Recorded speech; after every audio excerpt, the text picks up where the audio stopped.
බුද්ධිමය ආබාධ සහිත සේවක චරිත මහතා අවන්හලෙහි මුළුතැන්ගේ සිට එළවලු කපයි. සමාජ සේවා නිලධාරී චරිත අපේ සමාජ සේවා දෙපාර්තමේන්තුවට අනුබද්ධ වෘත්තීය පුහුණු ආයතනයක අවුරුදු 2ක කෘෂිකර්ම පාඨමාලාවක් අදාරපු සහ එම ආයතනයේ ඉතා හොඳින් වැඩ කටයුතු කරගෙන තියපු දරුවෙක්. ඒ අනුව තමයි මම සමන්වේය වෙනුවල මහත්මයාට හඳුන්වලා තිබුණේ.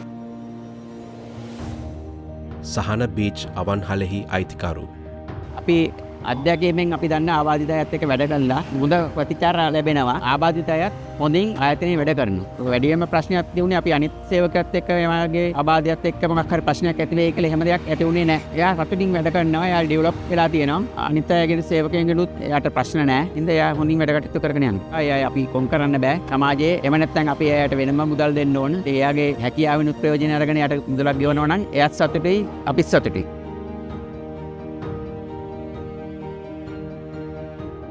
සමදතා නිර්මාණය කිරීමේ වැඩසටහනේ ප්‍රතිලාභයක වන චරිත මහතා මුලින්ම සතුටුත් හිතුණා. අර පොඩි බයකුත් ආවා. අස්වැස්ස එතෙන්ට වුණා. අපිට එළවලු යවන්න සුද්ධ කරන් තියෙනවා. ඒ වගේ පොඩි පොඩි වැඩක් තියෙනවා. නොදන්න දේ කියා දෙනවා. අලුත් එක උතුනාම සින්දු කහනවා, සින්දු දාගෙන අපි වැඩ කරනවා. ඒ වගේ. කුක්කයක් නේද? චරිත මහතා සහෝදර සේවකයන් සමග හොඳින් සංනිවේදනයේ යෙදමින් කාර්යවල නිරත වෙයි. චරිත මහතාගේ සහෝදර සේවකයන් මාත් එක්ක චරිත වැඩ කරන්නේ. චරිතය ආවට වැඩි දැන් දෙයක් කරන්න පුළුවන් තනියෙන් වුණත් කලින් නම් එද්දී නම් කිසිම වැඩක් බෑ. වෙනද වගේ වැඩක් කියන්න ඕනේ නැහැ. හැමදේම හොයලා බලලා කරනවා. ආවට වැඩි ගොඩාක් වෙනස්ලා තියෙනවා. අපි හැමෝම එකට තමයි ලන්ච් ටයිම් එකට යන්නේ.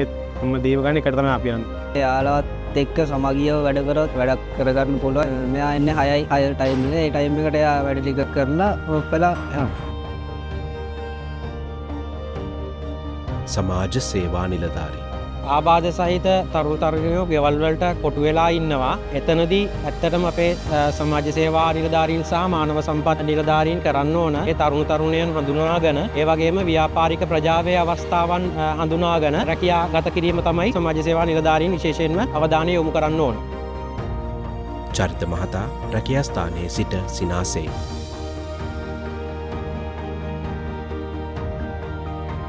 ශ්‍රවණ ආබාධ සහිත සේවක ප්‍රසාද් මහතා වෙනත් අවන්හලක සිට බිම අතුගා පිරිසිදු කරයි. පොල්ලතුබත් කඩේ අවන්හලෙහි අයිතිකරු මේක සූර පොල්ලතුබත් කඩේ සූර ටවුන් එකේ තමයි තියෙන්නේ. මේ ඉන්නවා දැන්ට ඉස්සරහන වැඩ කරන අපේ 5ක් 6ක් විතර වැඩ කරනවා. ප්‍රාදේශීය ලේකම් කාර්යාලයෙන් තමයි යා මෙයාට එව්වේ. මුල ටික නම් පොඩ්ඩක් අමාරු වුණා. යත් එක්ක පස්සේ ටික ටික යනකොට යාට අර අපි කියන භාෂාව පුරුවන් වෙලා එයා කියන දේ පොඩ්ඩක් තේරුම් අරගෙන එහෙම තමයි ගියේ. මුල නම් පොඩි පොඩි අතපසුවීම් එයාගෙන් වුණා. දැන් ඒවට එයා ටික අල්ලගෙන කරගෙන යනවා. අපි කියන්න ඕනෙත් නෑ යාට.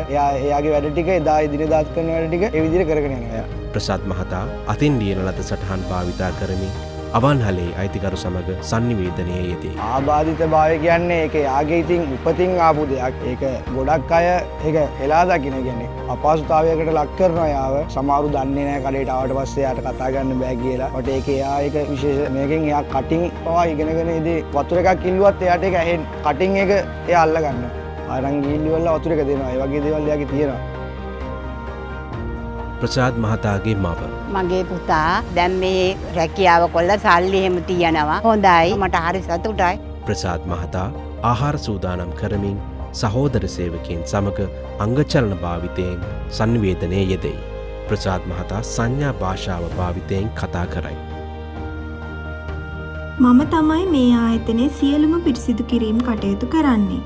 උදේ හා දවල් විවේක කාලයත් ඇතුළුව උදේ 5 ඉඳන් හවස 5 මාර වෙනතුරු මම මෙහි වැඩ කරනවා.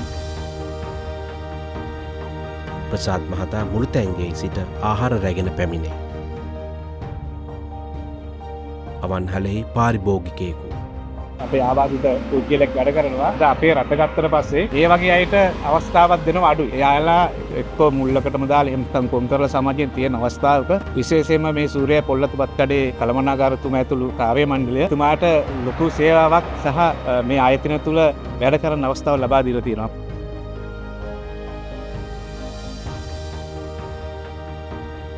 අවන්හලෙහි අයිතිකරු මේ වගේ අයට සහයෝගයක් දෙන එක තමයි වටින්නේ ගොඩක්. දැන් මේ වගේ කෙනෙක් වැඩ කරනවා කිව්වට පස්සෙත් ගොඩක් අය අහනවා මේ වගේ කෙනෙක් කොහොමද වැඩ කරන්නේ? ඇයි ඒ වගේ කෙනෙක් ගත්තේ? ගොඩක් අය අහන ප්‍රශ්නයක්. වට ඒක අපිට අර ඒක දැන් ගාණක් නෑ. ගොඩක් අය යාලා වගේ අය කඩේකට ගියත් ගන්න නෑ. එළියට එවන අවස්ථා ගොඩක් මම දැකලා තියෙනවා. ඒ යතිම් බලනකොට ඉතින් දෙන්න තියෙන්නේ මේ වගේ කෙනෙක් ගන්න කියන එක. එයාලටත් කීයක් හරි ආදායමක් එනවා.